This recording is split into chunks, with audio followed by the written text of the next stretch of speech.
In this short video tutorial, we will explain how to use the alert volume indicator. As always, please follow the instruction PDF to install the indicator.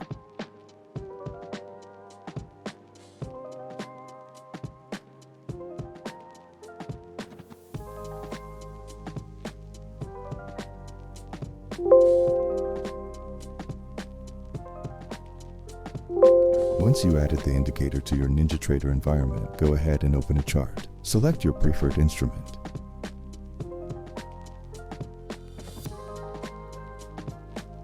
Then go to Indicators and add your alert volume indicator.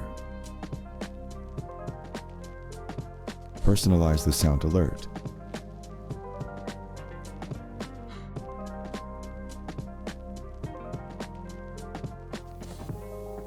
And add activation email to the parameters.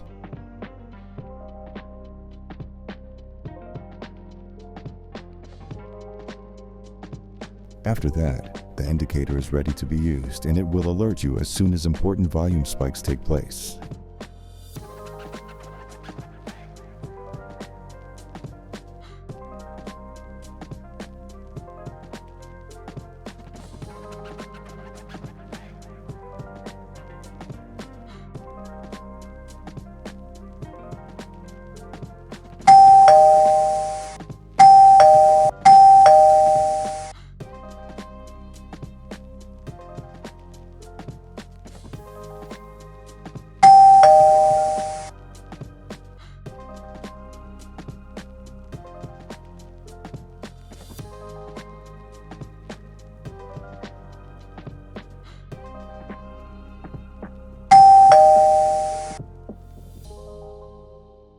Let us know what you think.